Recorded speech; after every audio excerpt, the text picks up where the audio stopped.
کچھ لوگ وہ پیدا ہوئے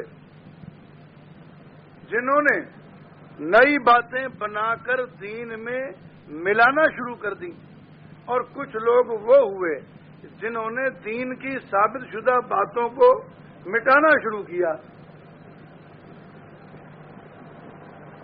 جو طبقہ دین میں ملاوٹ کرتا ہے انہیں مبتدعین کہتے ہیں، اور جو طبقہ دین کی ثابت شدہ باتوں کو مٹانے کی کوشش کرتا ہے انہیں ملحدین کہتے ہیں۔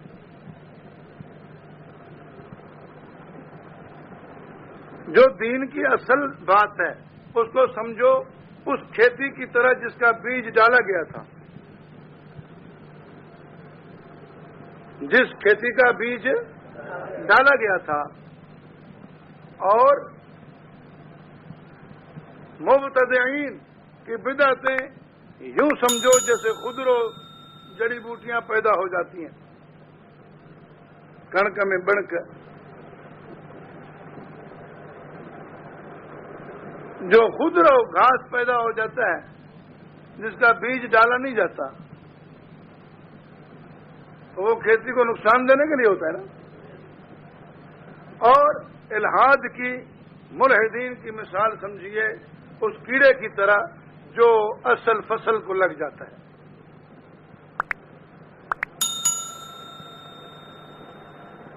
جس فصل کی بیج ڈالی گئی ہے وہ تو مقصود ہے نا۔ جڑی بوٹیاں جو خود پیدا ہو جاتی ہیں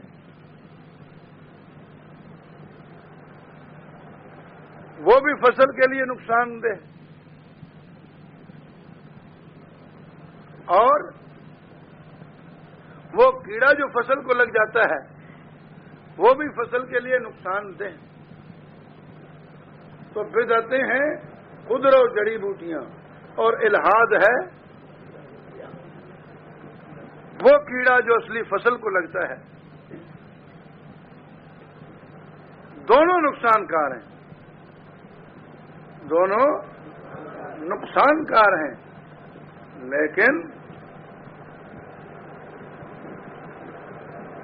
یہ تو آپ نے سمجھ لیا نا کہ جو چیز شریعت نہیں ہے اسے شریعت بنا کر پیش کرنا یہ ہے بدعت، اور جو چیز شریعت کا حصہ ہے اس کا انکار کرنا یہ ہے الحاد۔